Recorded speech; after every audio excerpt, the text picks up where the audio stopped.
علیکم ورحمۃ اللہ وبرکاتہ۔ الحمد للہ وحدہ والصلاة والسلام علی من لا نبی بعد وبعد۔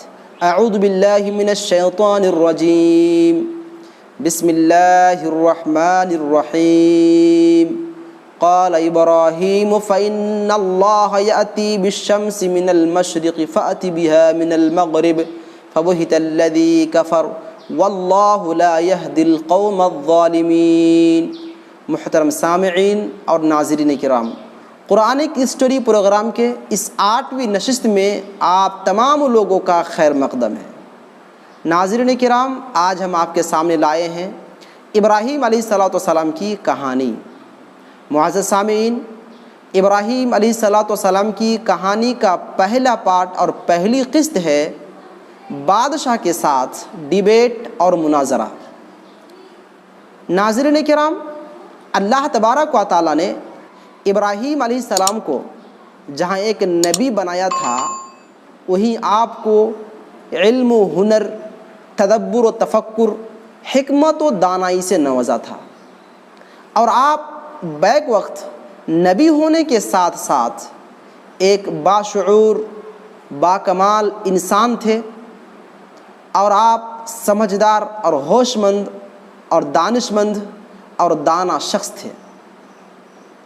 اللہ تعالیٰ نے جب آپ کو نبی بنایا اور آپ نے نبی ہونے کا اعلان کیا اور ایک اللہ کی دعوت دی، شرک اور بت پرستی کو ختم کرنا چاہا، تو معاشرے میں کئی قسم کے دشمن اور کئی قسم کے لوگ سامنے آئے۔ ان میں سے ایک خاص شخص تھا نمرود، جو وقت کا بادشاہ تھا، اور کہا جاتا ہے کہ انہوں نے 400 سال تک حکومت کی۔ اور ایک بات میں آپ کو بتلا دوں، پوری دنیا میں حکومت کرنے والے 4 شخص ہیں جنہوں نے پوری دنیا پہ حکومت کی ہو۔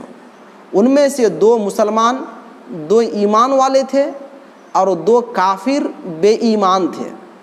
مسلمان میں سے نمبر 1 سلیمان ابن داؤد، دونوں نبی ہیں۔ نمبر 2 ذوالقرنین، یہ بھی ایمان والے شخص تھے، یہ بھی مسلمان تھے۔ نمبر 3 کافر میں سے جنہوں نے پوری دنیا پہ حکومت کی، وہ نمرود ہے۔ اور نمبر 4 بخت نصر۔ 2 کافر ہیں اور 2 مسلمان۔ سلیمان علیہ السلام اور ذوالقرنین یہ 2 مسلمان ہیں، نمرود اور بخت نصر ایک کافر ہیں۔ ان 4 لوگوں نے پوری دنیا پہ حکومت کی ہے۔ تو حضرت ابراہیم علیہ السلام کی ڈیبیٹ ہو رہی ہے ایک بادشاہ کے ساتھ۔ اس ڈیبیٹ کو اللہ تبارک و تعالیٰ نے قرآن مجید کی سورہ نمبر 2 سورہ بقرہ آیت نمبر 258 میں ذکر فرمایا ہے۔ اللہ تعالیٰ فرماتا ہے، أَلَمْ تَرَ إِلَى الَّذِي حَاجَّ إِبْرَاهِيمَ فِي رَبِّهِ أَنْ آتَاهُ اللَّهُ الْمُلْكَ۔ اے میرے نبی، کیا آپ اس واقعے کو جانتے ہیں؟ کیا آپ نے جانا جنہوں نے ابراہیم علیہ السلام سے جھگڑا کی، ڈیبیٹ کیا، فی ربہ، اللہ تبارک و تعالیٰ کے بارے میں، ابراہیم کے رب کے بارے میں، ان آتاہ اللہ الملک، جسے اللہ تبارک و تعالیٰ نے بادشاہت سے نوازا تھا، جسے اللہ تبارک و تعالیٰ نے سلطنت سے نوازا تھا۔ یعنی ایک ایسا شخص جسے بادشاہ بنایا گیا، وہی شخص ایک ایسے شخص سے، ایک ایسی ذات کے بارے میں جھگڑا کر رہا ہے جنہوں نے خود ان کو بادشاہ بنایا۔ بادشاہ بنا کس نے بنایا؟ اللہ تعالیٰ نے بنایا۔ اللہ تعالیٰ نے ان کو سلطنت دی۔ اب یہ جھگڑا کر رہا ہے ابراہیم علیہ السلام سے، کس سلسلے میں؟ اللہ کے سلسلے میں، کہ رب کون ہے؟ رب خود وہ ہے یا اوپر والا ہے؟ تو اللہ تعالیٰ نے کہا کہ ایک ایسا شخص ہے جو جھگڑا کر رہا ہے ابراہیم علیہ السلام سے میرے سلسلے میں، کہ میں رب ہوں یا نمرود خود رب ہے۔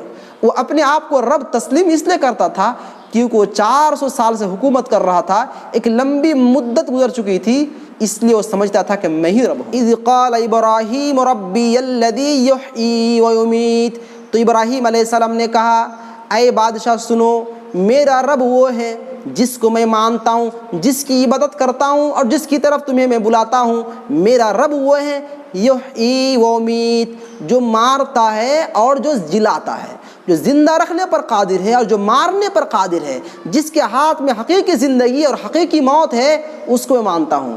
اللہ تعالیٰ چاہے تو کسی انسان کو، کسی شخص کو، کسی بھی چیز کو حقیقی زندگی سے حقیقی موت میں تبدیل کر دے، اور اگر چاہے تو حقیقی موت سے حقیقی زندگی میں تبدیل کر دے۔ وہ ہے میرا رب، میں اس کو مانتا ہوں۔ جب ابراہیم علیہ السلام کی بات بادشاہ نے سنا تو بادشاہ نے کہا انا احیی و امیت، ابراہیم یہ کون سی بڑی بات ہے، میں بھی مارتا ہوں اور میں بھی جلاتا ہوں۔ بادشاہ نے مارنے اور جلانے کا مقصد یہ سمجھا کہ اگر کسی انسان کے بارے میں سولی کا آرڈر ہو جاتا ہے تو میں اس کو چھوڑ دیتا ہوں، معاف کر دیتا ہوں، یہ ہے اس کو زندہ کرنا، جلانا۔ اور اگر کسی انسان کو چھوڑنے کا، رہا کرنے کا حکم ہوتا ہے تو اس کو میں مار دیتا ہوں، یہ ہے اس کو موت دینا۔ ابراہیم علیہ السلام نے بادشاہ کی اس بات سے، اس جواب سے سمجھ لیا کہ بادشاہ ذہین نہیں ہے، کن ذہن ہے، پاگل ہے۔ تو ابراہیم علیہ السلام نے دوسری بات پیش کی تاکہ بات اور واضح ہو جائے اور یہ بات اس کے کھوپڑی میں، اس کے دماغ میں بیٹھ جائے۔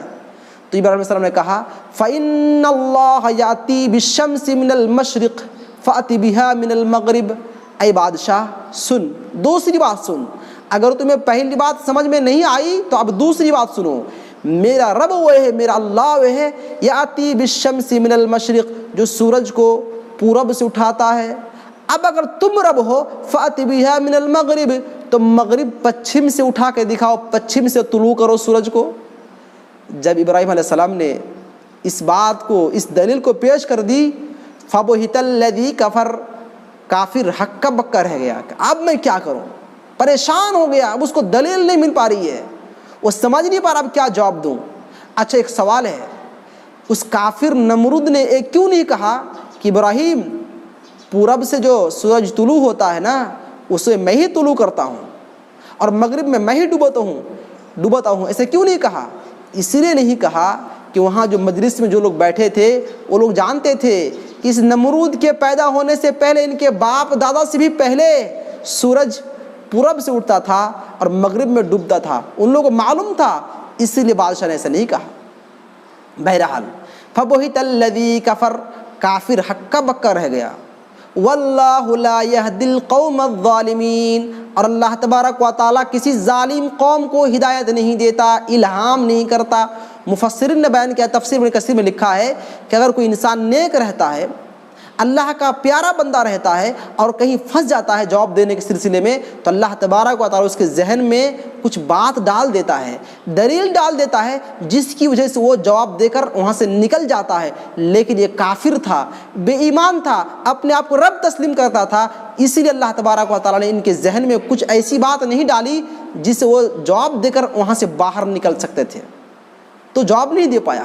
فبہت الذی کفر، کافر ہکا بکا کھا گیا، ہکا بکا رہ گیا۔ واللہ لا یہدی القوم الظالمین، اور اللہ تبارک و تعالیٰ کسی ظالم قوم کو ہدایت نہیں دیتا۔ تو یہ تھا حضرت ابراہیم علیہ السلام کی مختصر کہانی اور ڈیبیٹ اور مناظرہ کے سلسلے میں ایک چھوٹی سی کہانی کے سلسلے میں، نمرود کے سلسلے میں تفسیر ابن کثیر میں ایک واقعہ ذکر کیا گیا ہے کہ ایک بار ایک فرشتہ اس کے پاس آتا ہے اور اسے کہتا ہے تم ایک اللہ کو مانو، توحید کو تسلیم کرو، ایک اللہ کی عبادت کرو اور اپنے آپ کو رب کہنا چھوڑ دو، یہ غلط کام ہے، یہ غلط چیز ہے۔ لیکن وہ مانتا نہیں، انکار کرتا ہے۔ آخر میں فرشتہ اسے کہتا ہے دیکھو تم اپنا لشکر جمع کرو، میں اپنا لشکر جمع کرتا ہوں، پھر معلوم ہو جائے گا حقیقی رب کون ہے۔ تو کہا ٹھیک ہے، بات طے ہوئی۔ دوسرے دن صبح سویرے سورج طلوع ہوتے وقت اللہ کے حکم سے مچھر اور مکھی کی ایک جھنڈ، ایک جماعت آتی ہے اور اس کے جسم کو چاروں طرف سے گھیر لیتی ہے، اور سارے کے سارے مچھر مکھیاں مل کر اس کے جسم سے گوشت کھا جاتی ہے، اس کا خون چوس لیتے ہیں، اور ایک مچھر اس کے ناک کے ذریعے سے سر تک پہنچتی ہے اور ایک لمبی مدت سر کے اندر رہتی ہے، اسے پریشان کرتی ہے۔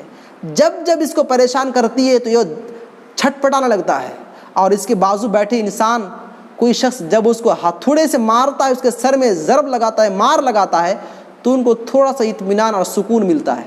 ایک لمبی مدت یہ سلسلہ جاری رہا، آخرکار اس کافر اس شخص کی موت ہوتی ہے ہتھوڑے کے ذریعے سے۔ دیکھیے جو اپنے آپ کو رب کہہ رہا تھا اس کی موت مچھر کے ذریعے سے ہوتی ہے۔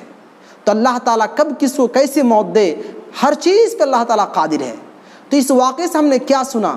ابراہیم علیہ السلام کی کہانی، بادشاہ کے ساتھ جو ڈیبیٹ، جو مناظرہ ہوا، اس سے ہم نے یہ سیکھا کہ اللہ تبارک و تعالیٰ حق والے کو، اہل ایمان کو ہمیشہ غالب رکھتا ہے اور ناحق اور کافر بے ایمان شخص کو ہمیشہ مغلوب کر دیتا ہے، وہ ہمیشہ پریشان حال رہتا ہے۔ اور دوسری بات یہ معلوم ہوئی اللہ تبارک و تعالیٰ ہر شخص کو سزا دینے پر قادر